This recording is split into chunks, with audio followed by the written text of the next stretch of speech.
예, 오늘의 증시 브리핑 시작하겠습니다. 오늘은 기본적으로 좀 지수가 움직이기에는 불편한 재료들이 있었죠. 물론 이제 긍정적인 요소도 없진 않았는데, 이제 국제유가 많이 빠졌잖아요. 장중에 이제 그 99달러 때까지 이제 밀려 내려갔다가, 어쨌든 종가 기준으로도 많이 하락했고, 시간 외에서도 또 추가적으로 또 하락을 했기 때문에, 그러니까 유가가 안정된 거는 좋게 볼 수도 있는데, 다만 이제 경기 침체 걱정 때문에 유가가 빠졌다. 이게 우크라이나 러시아 휴전 가능성 이것 때문에 빠진 것도 있지만 중국발 경기 둔화 우려감도 좀 있었거든요. 그래서 유가 하락하긴 했는데 이 하락한 게 시장에 호재로 작용하지는 못하는 그런 분위기가 있었고요. 그다음에 또 하나는 그러니까 미국의 금리가 또 강하게 올라가고 있잖아요. 사실 2.0% 이상은 2019년도 그러니까 코로나 터지기 전 미국의 금리 수준이기 때문에 이 부분에서는 좀 속도 조절이 될 가능성이 있다. 그래서 실제로 그 뒤로 이제 빠졌었죠. 그런데 금리가 다시 올라가면서 아 맞다 지금 FMC를 앞두고 있구나.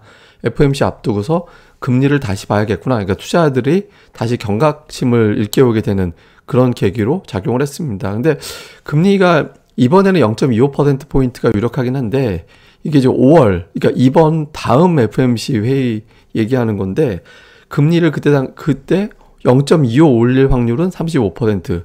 근데 그때 0.5%포인트 인상할 확률이 63%나 돼요. 그러니까 이번에 0.25, 다음에 두 번째 FMC에서는 0.5%포인트 올릴 거야. 이런 어떤 분석들도 나오고 있거든요. 그러니까 이러다 보니까 투자자들이 차라리 먼저 매 맞는 게 나을 텐데 다음에 0.5 올린다? 이래버리면 연준이 그 다음에 0.25 올린다라는 보장도 없고 그러니까 FMC 한번 지켜봐야 될 것 같다. 그러니까 이렇게 이제 한 발짝 물러서게 되는 그런 계기로 작용을 했을 겁니다. 그래서 FMC 앞두고서 투자자들이 좀 신중해진 것도 매도는 나오는데 매수로 받아치지 못하는 그런 상황을 좀 만들어줬다. 이렇게 볼 수 있겠고요.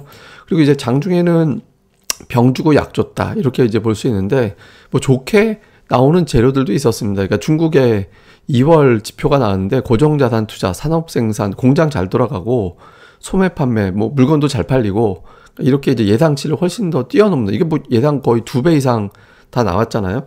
그러니까 중국의 경제가 부양책 때문인지 몰라도 되게 잘 나왔다. 그래서 중국의 경제 지표가 예상했던 것보다 훨씬 잘 나오면서 좀 안도감을 준 측면도 있거든요. 실제로 이 지표 나오고서 코스피도 낙폭 줄이고 중국 증시, 홍콩 증시도 낙폭을 제법 줄이는 이제 그런 움직임이 나왔는데 이게 지수 낙폭을 그나마 좀 줄여준 그런 요인이었어요. 근데 끝까지 못 버틴 게 그러니까 중국을 비롯해서 이제 주요국 증시가 홍콩 증시가 마이너스 5%를 빠져버리고 상해 종합주가 지수도 우리 증시 마감할 때쯤에는 마이너스 3%였거든요.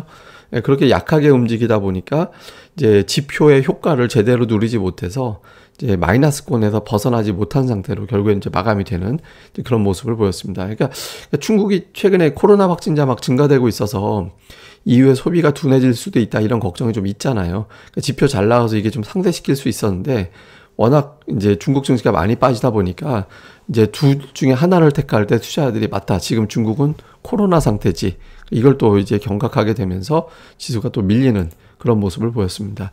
수급에서는 외국인들이 지금 코스피 7일 연속해서 매도하고 있고 코스닥은 8일 내리 이제 매도를 하는 그런 모습이 나오고 있거든요. 사실 오늘 연기금이 모처럼 좀 일 좀 했어요. 연기금이 일 좀 했는데 그럼에도 불구하고 지수가 좀 버티기가 어렵죠. 그러니까 예를 들어서 오늘 기관이 한 5천억 붙어줬으면 외국인들이 6천억 팔았어도 어느 정도 상쇄가 됐을 거예요. 근데 기관이 제 역할을 안 할 때는 외국인들이 3천억 원 이상 매도가 나오면 코스피가 못 올라가는 그런 형태를 보이거든요. 그나마 이제 코스닥 매도가 어제 대비 10분의 1 수준으로 줄어드니까 코스닥은 그래도 버텼는데 코스피는 워낙 매도를 많이 하다 보니까 지수가 좀 버티기가 어려운 그런 형태가 됐죠. 그리고 선물과 옵션도 이제 포지션이 별로 안 좋았고 그리고 이제 코스피 시장 매도도 지난주 금요일로 돌아갔어요. 오늘 그 외국인들 순매매 매도 상위 종목인데 삼성전자, LG에너지솔루션, 하이닉스 이 세 종목에 매도만 3,500억이 나왔고 LG와 삼성 SDI 지난주 금요일에 IT 플러스 2차 전지 쪽 매도가 되게 많았잖아요. 근데 오늘 이 조합에서만 4천억 원 매도가 나왔거든요. 그러면서 이제 이렇게 되면 시가총액 최상단에 있는 시가총액 1, 2, 3위가 매도 순서 그대로 잡혀 있잖아요. 이렇게 되면서 이제 선물 시장에서 하락 배팅 쪽으로 잡는 게 훨씬 더 유리하겠구나. 그러면 시장이 올라가기가 쉽지 않겠네. 이렇게 이제 투자들이 판단하게 된 것도 좀 막판에 낙폭을 줄이지 못하는 내일 보면서 움직여야지 이런 신중함을 또 유발하게 되는 그런 요인으로 작동을 했던 것 같습니다.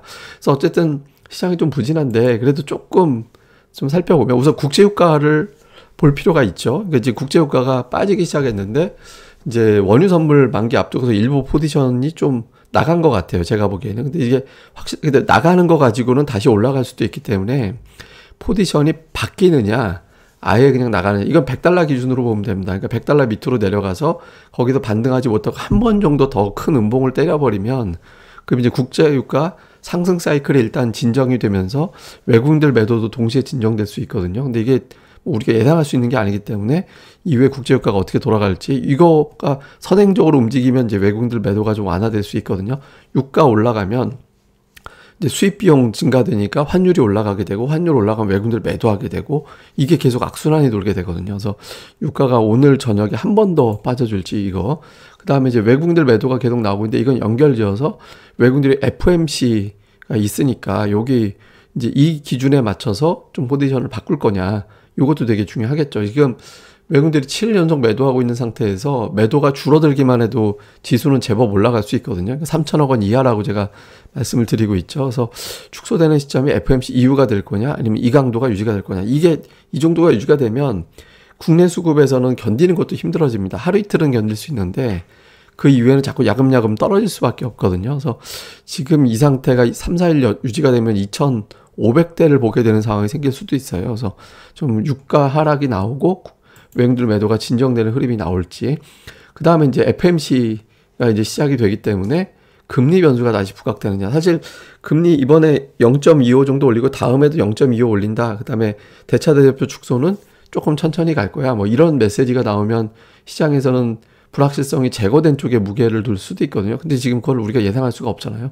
그러니까 점도표까지 봐야 되는 거니까. 근데 어쨌든 오늘 저녁에 미국 금리가 오늘같이 막 올라버리면 또 한 번 고전을 할 수 있기 때문에 이제 금리 변수가 좀 완화가 돼주는지 이것도 이제 중요한 체크 포인트고요. 그다음에 오늘 종목이 이제 통신 장비는 사실 많이 올라간 거 아니라 그냥 강보합 정도고 여행주, 의류 OEM주들이 올랐고 반면에 뭐 건설이라든가 조선이라든가 이제 뭐 비철금속 이런 것들은 빠졌거든요. 인플레이션 관련주들이 좀 빠진 게 특징이었어요 오늘. 예, 그런 것들이 빠지고. 리오프닝으로 연결 지을 수 있는 여행과 의류주들이 좀 올랐거든요. 뭐 우리는 OEM 관련해서 뭐 슈퍼사이클이다 이런 재료 뉴스 나오면서 올라갔는데 이런 조합은 나쁘진 않습니다. 그러니까 제가 뭐 인플레이션이라든가 뭐 이런 쪽에 자꾸 집중되어 있는 종목들이 반응하는 건 나쁜데 이런 종목군들이 좀 반응해주고 여기서 조금 더 나가서 그럼 수출도 되는 거 아닌가 리오프닝 되면 그렇게 해서 전차 쪽으로 좀 매수가 번져주고 하면 매수가 번진다라기보다는 그쪽 종목도 반응하면 조금 더 힘이 나올 수 있거든요. 그래서 이런 구도로 가게 되는지 이후에 이제 종목들 잘 보셔야 될 것 같습니다. 그래서 제일 좋은 건 전차 가고 유가 떨어지고 다음에 이제 외국인들 매도 확 줄어들거나 매수로 바뀌고 이런 구도가 되는 게 중요하죠. 그래서 FMC와 다음 주 원유 선물 만기가 있기 때문에 요 이제 흐름이 나오게 될지 계속해서 주목을 해봐야 될 것 같습니다. 예, 그럼 또 오늘 하루 잘 보내시고요. 저는 또 다음 방송에서 뵙겠습니다. 감사합니다. 그리고 구독하기 좀 꼭 부탁드릴게요.